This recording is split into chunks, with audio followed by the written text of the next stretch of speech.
Punishing a hero? That's what many say happened when a Cypress Lake High School student was suspended after wresting a loaded revolver away from another teenager who was threatening to shoot. As 4 in Your Corner investigator Matt Grant reports, that decision to suspend the student put the school in the national spotlight and the school district on the defense. Were those students suspended? The principal of Cypress Lake High School wasn't talking after a student we're not identifying says he was punished for preventing a tragedy. No doubt he was going to shoot him. Point blank.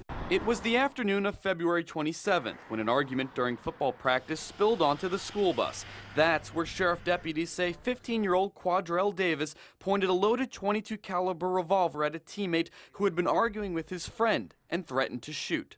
I think he was really going to shoot him right then and there, not taking no pity. That's when this teen, who we're hiding because he fears for his safety, says he took action. I jumped in the seat and we started fighting for the gun, and I got it from him. And if you didn't tackle him, what do you think would have happened? More of us would have been dead, not just one. If they wouldn't have did what they had to do on that bus, I think it would have been a lot of fatalities. The teen's mom says her son's a hero. The gunman was arrested and charged as an adult. He now faces a charge of aggravated assault with a deadly weapon without intent to kill. Of course, anytime, like I said, a student brings any type of dangerous weapon into school is troubling to us. At the time, the district expressed concern but dismissed the incident as rare, even though a Mariner Middle School student was arrested a few weeks before for bringing a .22 caliber gun to class. Fox 4 also discovered dozens of cases where students brought weapons to class, including 6 students arrested this year for bringing a gun to school. Authorities were unable to watch the Cypress Lake incident because the school bus's camera wasn't working.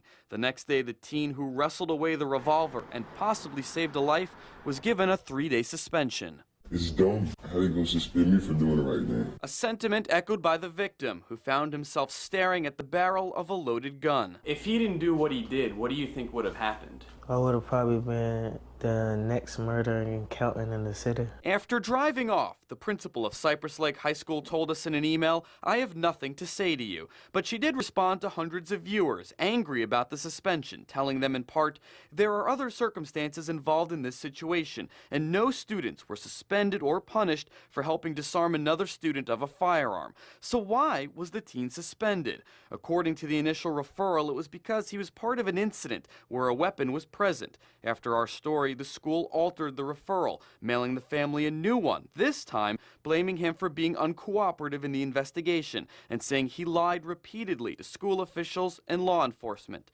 The district confirms 3 students were suspended and in a statement told us the students involved refused to cooperate with school authorities regarding the events that occurred. As a result, appropriate disciplinary actions were taken at that time. The teen admits withholding information, telling authorities he wasn't sure if there was a gun or not. He says he was interrogated for 4 hours and says he was scared of snitching. You don't talk around here. Because then what, you get a bad reputation? Not or you get killed. School board member Don Armstrong told us he was conflicted about this case. Do you stand by the decision to suspend this student? I stand behind if a student lies, there's got to be consequences. A consequence he admits may have been too harsh. I know that he's saved a student's life and he's a hero. Period. That suspension needs to be expunged off his record. Which is exactly what one national youth rights group is pushing for after seeing our story online. This student should be hailed as a life-saving hero. And instead, school officials have mindlessly adhered to a circumstance-blind school policy instead of looking this young man in the eyes and saying, "Thank you." Jeffrey Nadell is president of the Washington, D.C.-based National Youth Rights Association, which advocates for young people nationwide. Nadell is now lobbying on behalf of the teen many are calling a hero. He's trying to get the school to expunge the suspension from his record. He should not have a suspension on his record for his heroism. And if the district signals to us clearly that they are unwilling to do the right thing, then a lawsuit is definitely in the cards. A bad hand he says the teen was dealt, one he's trying to correct. This student deserves to be praised, not punished. Now, Matt, this story struck a nerve right away with our viewers. Sustained interest from our viewers. It's received national, international attention. What, if anything, has changed as a result of your investigation? Well, the anonymous teen that we interviewed has received a lot of offers since the story aired. One person offered to pay for him to go to private school. Someone else in Orlando offered to provide some sort of assistance to the family, possible financial help. So they've received a lot of attention. There was a Facebook group that started called Support the School Bus Hero, and they basically encouraged people in the community to send thank you cards. Now, they don't know who this teen is. He obviously has to stay anonymous, but they're directing these thank you cards to the school, directed to the anonymous hero, because a lot of people in the community really support what this teen did and feel that he acted appropriately.